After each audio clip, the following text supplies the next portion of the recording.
Welcome to Think Big with Dan and Qasim. Join hosts Dan Melnick and Qasim Masood as they explore big ideas, limitless possibilities, and engage with visionaries, entrepreneurs, and thought leaders who dare to dream big, get inspired, motivated, and find practical tips for personal growth. Think big, dream bigger, and ignite your potential.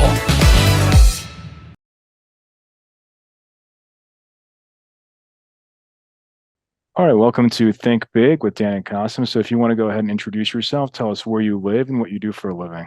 Thank you. Thank you, Dan, for having me on here. My name's Alexander Shapiro. I'm in right now Tempe, Arizona, and I'm the CEO, co-founder of a startup called CamMonkey. Awesome. So can you just tell me more like what Cam Monkey's all about and just how you got the idea for it? Absolutely. CamMonkey is the first can-to-curb service provider where we take your trash recycling cans to the curb day before pickup. The following day, once the city empties them out, we come back to your property and return them back to the original locations. We've taken this tedious weekly task and automated it for you. So we have a platform that you can sign up your property on, and it goes into a route that's already operational into one of our can runners that are out there to take your can to the curb and back. There's timestamp photos, geolocation. You have a client dashboard that shows you everything that you need to know, all the data about your trash.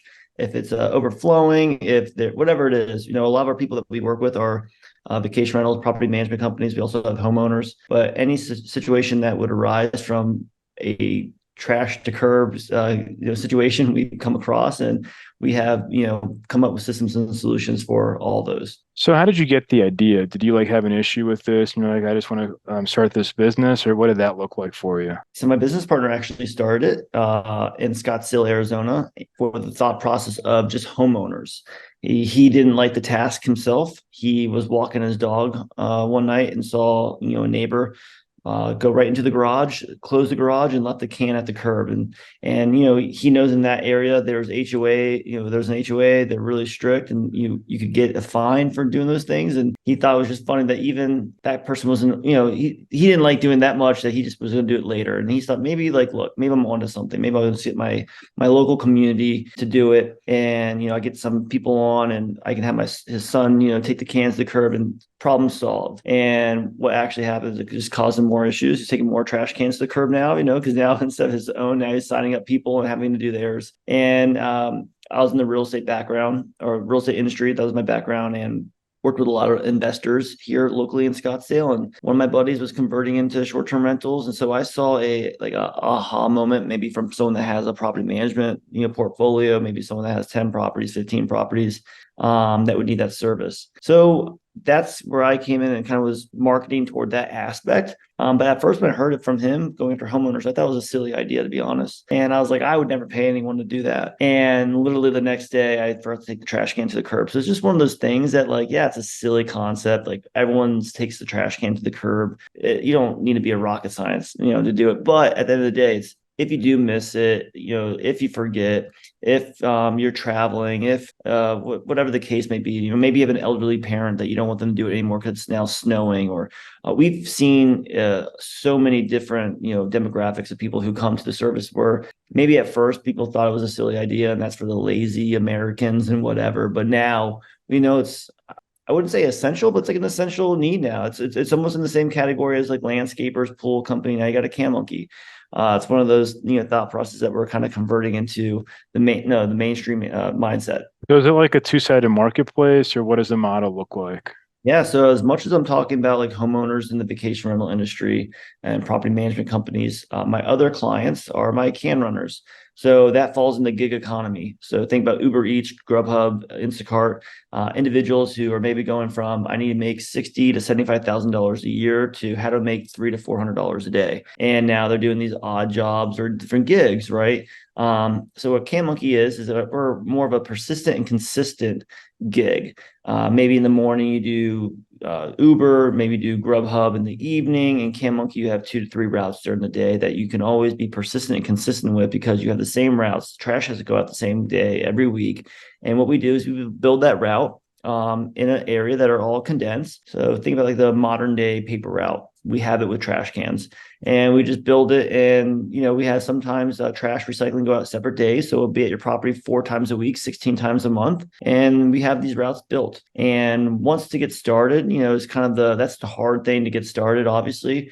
But we now have the volume across 18 states, 80 cities, where we now can take from the pilot we have or whatever to, if we lose some in this market, we're making some in this market. It's enough to hold us off until we hit 100 properties. And then we know at 100 properties, we're making some money. And then we know at 250, we're doing even better. And being in Arizona, it's kind of like the short-term rental mecca for us. But now just being here now for 5 years doing the service, we have hundreds of homeowners now. So here alone, we have 2,500 properties on service, 6,000 total on the platform. And we're just getting started. So on average, like how much is each property owner paying you per month? We're starting off at $49 a month, and that's for one trash, one recycling can. On average, I think across the board, we're looking at like $52 a month. We have Okay. extra, if you have more than one trash can, if you have one more than, some of these vacation rentals have like 3 trash cans, 4 trash cans, in Scottsdale, Camelback Mountain, you might live on a mountain, you might have a long driveway, you might live in a multi-million-dollar home that, takes, it's not all cookie cutter, but for the most part, if your property is all one trash, one recycling can, it's $49. There's a $5 upcharge if, long driveway, maybe your cans are in the garage and it takes us a little bit longer, just a little bit things like that where we might have to alter it a little bit. And then, but yeah, for the most part, $49 a month, you're not having to worry about the trash recycling cans ever again. So how have you gone about marketing this service?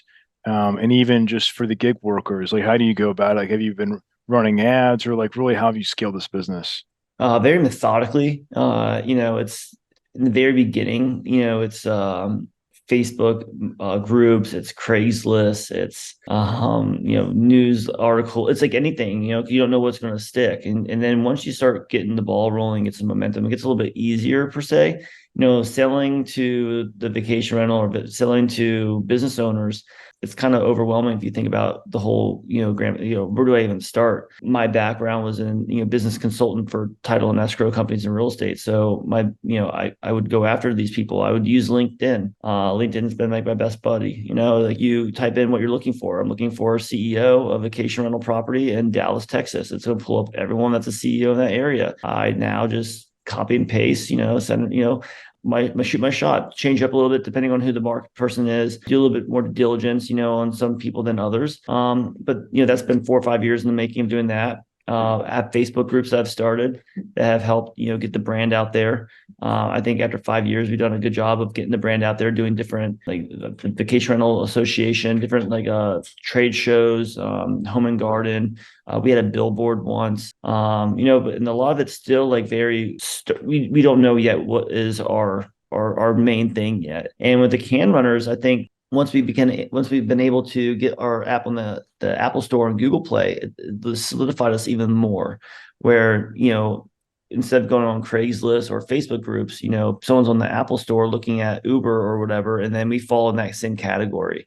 So now people are finding us through the workforce, through these other forms like Apple Store, Google Play. People who are looking to be in the gig economy already, and just looking for a gig that suits them. And what we found is a lot of people like the Cam Monkey gig. They like driving their car. They like not talking to anyone. They like not having food in their car. And one of the complaints about Uber is that you're sitting down all day driving. And the thing with Cam Monkeys, you're getting in and out of your car, you're getting some exercise, you're moving these cans around. And the cool thing is that once you get your route, maybe the first route is kind of hard, but once you do that route third and fourth and fifth time, we're all creatures of habit. You get better, you get to know the little idiosyncrasies of each little property and get it done a little bit faster. And now it's like a game, you gamify it. And so we do a good job of making sure can runners are happy, making sure that they are getting the routes that are near their homes. They're not having to drive far. As easy as it is for them to get the task done, that our clients are going to be happy because the tasks, getting done in a timely manner. So in terms of the pricing structure, what does that look like for you? Do you take like a certain percentage of each transaction, or do you charge a monthly fee to be on the platform? It's just $49 a month for the platform. For Can Monkey service. Our can runners are on the platform as can runners, and what we do for them is we pay them anywhere from $20 to $25 an hour, and it comes out in a route. So we try to build a route within an hour. So we kind of get like that's kind of like in our algorithm in the app. So now in our app, we build a route out, and then when you accept, so if I'm sending a route out to a can runner, they're already going to see how much they're getting paid on that. It's all transparent. They're going to see that it's going to be an hour and 10-minute long route. They have 18 houses to stop at, and they're going to be driving 4.2 miles. And they're accepting a $28 route, and for that hour and 15 minutes. And they can say, I want 2 routes, so now they're working another route. So now they're getting paid another $32. Maybe there's a bonus if you do 3 routes, and so now they're getting a $20 bonus on doing 3 routes. So now that's kind of how it adds up. And so some of these people are running, 3 or 4 routes a day. And some are running just one, maybe one every. So it's all kind of goes into what their world is, what they're looking to do, what they're looking out of it. Someone that works for us now was a can runner full time, and she was one of our first hires when we brought. We started having an office. I was like, look, I need you to come in here and help me scale, and no one knows can running better than you. So but she was doing it full time and doing as many routes as possible, and it worked really well. Awesome. So what is your vision? You mentioned, so I guess maybe now you're doing about 300K a month, give or take, in revenue. So what is your vision for next year? Like, what do you guys want to scale to for 2024? Every year we've been able to double our business. It's not more, but the bigger we get, it's a lot harder. It's easy to double if you're at 100 to get to 300, but when you're at, 5,000 now to double again, that gets really hard. Our goal, my mindset on this is I think 1 million properties could have Can Monkey service. If there's 1 million properties that have pool service, 1 million properties that have landscaping, and you're paying a monthly service for someone to do something for you that you could do yourself, then we fit in that category. So I think I can get 1 million properties. Next year, no. Next year, my goal will be 10,000. I think that'd be a solid goal. We're still a very, bootstrap company. We're so much growing. What helps you get you here doesn't help you get you there, So we're still learning as we go. But with our application all up and running and efficient the way it is, it's a lot easier to scale. And it's a lot easier to add these properties on. And 3 years ago, when we were doing Excel files for these different, pieces, it was a lot harder, but getting a lot easier now. So yeah, my goal will be 10,000 next year. But at the same time, I think we get 15, 20. We have a lot of momentum on our side. We have a lot of good connections. And at the end of the day, not that we're our own worst enemy, but you got to be you have one first impression to take the trash can to the curb, and so you don't want to bite off more than you can chew. So when we figure out, and that's why with the markets that we're already in, you add it right onto a route, it works perfectly. In a market that are, maybe a new market, maybe we'll be a little bit more hesitant. I think our growth this next year will be more in the markets that we're already in, and not growing so much, to get to 30 states. But okay, how do we grow more in the 18 states that we're in right now? Right. So in terms of I guess I'm just curious, right? So is it more of to not do this kind of aggressive growth? Do you think it's more of just, challenges with financing, because you're bootstrapped, you're not raising money, because hypothetically, you could probably run ads in, all 50 states tomorrow and, grow because it's a great service. And I think that there is a lot of need for it. So I guess this more kind of, slower approach, is it more like a financing? I guess what's the reason behind that? 1,000% finance. If we had a private equity firm attached or a VC that was looking for us to spend millions of dollars, and we did a Super Bowl ad, if I had money to put on a Super Bowl ad, I think that I'd be able to get to 1 million properties a lot sooner. 100%, yeah. So it's definitely finance, but when we look at what we've been able to build with 2 guys in Scottsdale, Arizona, that don't have tech background, that don't have vacation rental industry background, that don't have gig economy background, and what we've been able to build right now is pretty spectacular. I'm not for sure. But yeah, at the end of the day, of course, if we had a Rob Gronkowski, or if we had a Shaquille O'Neal that we were able to pay whatever their fee is, just to be our spokesperson, that would help.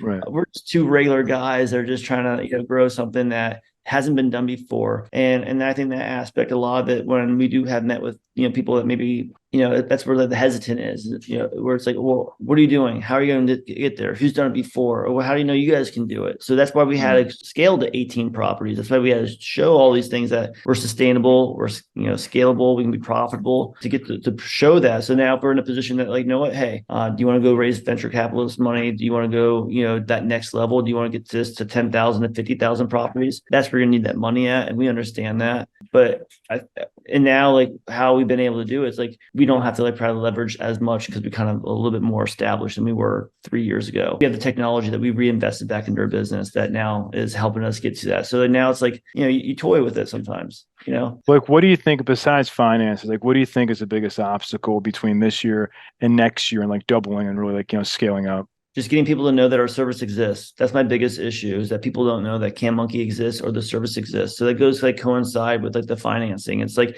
Right. I don't even need the financing to like really do anything else, but to like help me get more marketing out there. That's like our biggest issue. Now I guess, yeah, if like 10,000 properties came on tomorrow, then I'd probably need more money for like operations, so like, Yeah. and so it goes both sides, but that's what it would be. We've been growing at a steady pace where we've been able to grow and add these properties on methodically in markets that make sense for us. And then, but like, yeah, you're right. We're at a point now where it's like, yeah, why not, go on like we could be everywhere. We could be TV ads, or we could be TV ads in the markets that we know have the greatest potential for us to get to 5,000 properties soonest. If I'm in 10 states with 5,000 properties each, there's 50,000 properties. That looks, that looks pretty attainable. Right. So in terms of how you've done it so far, you mentioned Facebook groups. So can you just talk about like how that, so do you just go in a group that you make a post saying, hey, we're offering the service, or hey, like that where I'm looking for, can monkeys? I mean, like, what does that look like? Yeah, so I started my own Facebook groups, Oh, okay. geared toward Airbnb and vacation rental groups because that's my target audience. And now my one in Arizona has 12,000 people in it. And so now when anyone signs up to join that group, they get hit up with CanMonkey stuff. I was tired of getting kicked out of those Facebook groups that I would, literally say, hey, come work at CanMonkey, and I'd get banned from all of them because people were saying, stop doing that. I said, stop doing what? Promoting my business? I was like, yeah. And I was like, all right, screw you. I'm gonna start my own. So I started my own. No one can ban you if you start your own. So I started my own. So now I have one in Arizona, Austin, Nashville. So every market that we're in, I do the same thing. And that's not where it all comes from, but it's just that mentality. I have my own Facebook group. I'll go into other Facebook groups where I'll be like really strategic or like methodical about it again. Like if I'm looking for someone in New Buffalo, Michigan, or South Bend, Indiana, like I'll go into Facebook, go like South Bend groups, and there's groups, and like all these groups already are made where it's like gig force for South Bend, like cool. Hey, anyone looking to make $20-$25 an hour? I am. Cool. Here's a jot form. They hit the jot form. I get their information. My team hits them up. So it's just fishing, and no matter what kind of business you're doing, you're just fishing for prospects. Every single person is going to be a good prospect. But once we build a route, you get a can runner on that route and they do a good job on that route, they kind of stay on that route for a while, so you don't have to keep fishing. Like Uber has to get a new runner every day. We don't necessarily need to do that.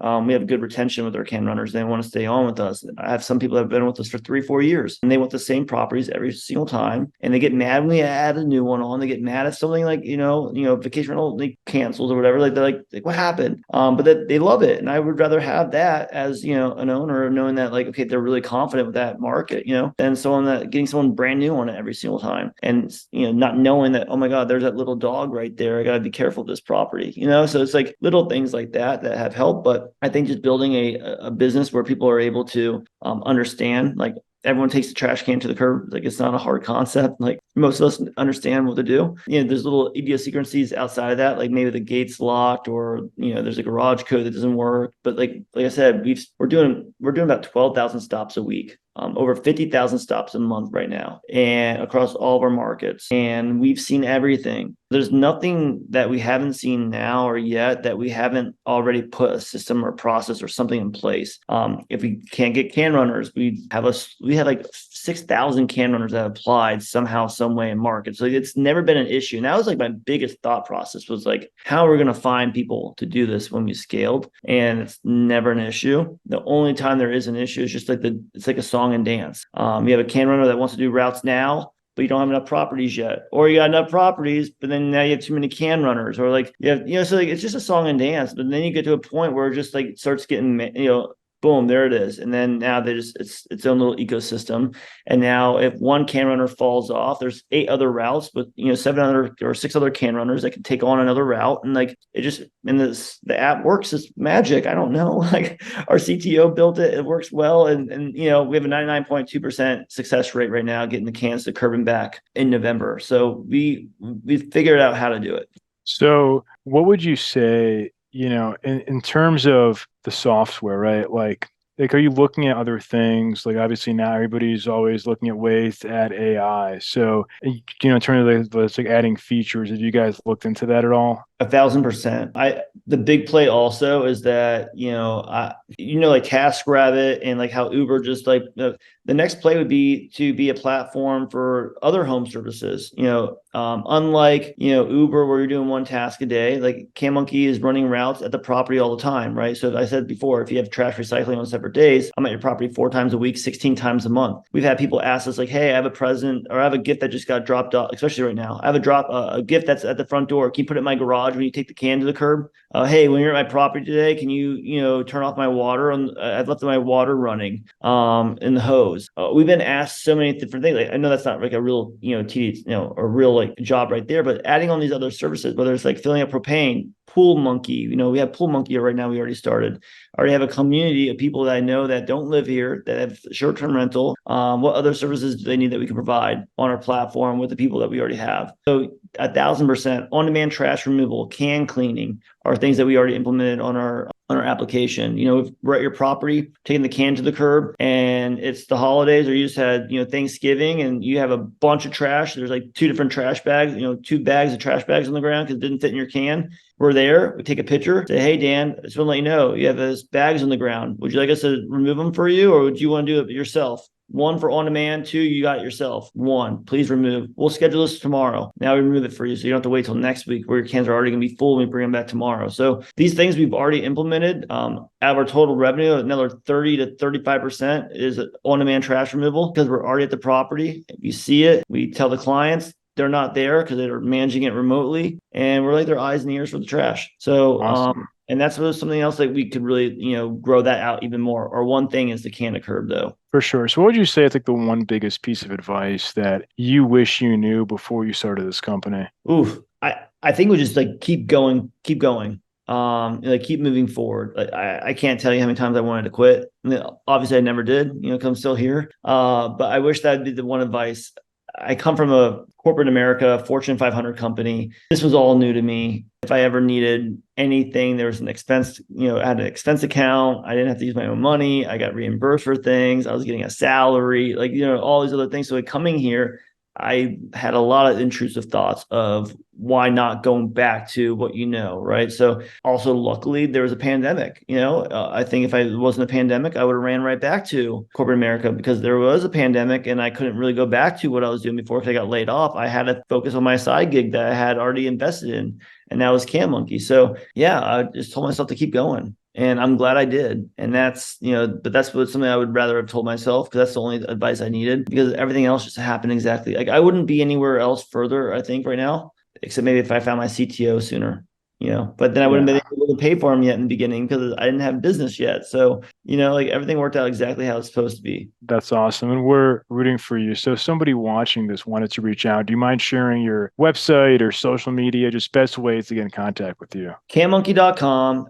Go to CanMonkey.com. You can send us a text message from there. It goes right to my phone. You can say hi. You go to my LinkedIn, Alexander Shapiro. We're on Instagram. We're on Facebook. I'm pretty involved in the company. We're still, like I said, we're very much a startup, even though I say we're in 18 states and in 80 cities, which we are. We're doing all this from Tempe, Arizona. I have 6 W-2 employees that help me run this whole operation. So we're a lean, mean fighting machine, just getting started. But yeah, reach out if you're looking for a service in a market that we're in, and you're in that market. We can get you on a route as soon as possible. And yeah, anyone watching your show that hears us, put free 30 in there, free 30. You guys get a free 30 days trying out the service. And we're actually getting started in Dallas this week on routes. Okay, so a awesome. Brand new market for us. I don't know where your audience is at, but we just got started. Oh, actually today, Monday. Yes, we just got started this week in Dallas. So sounds good.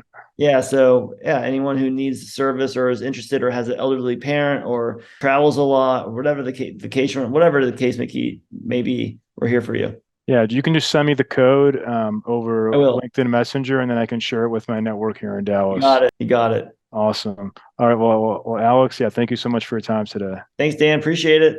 Thanks. All right. Bye. Bye.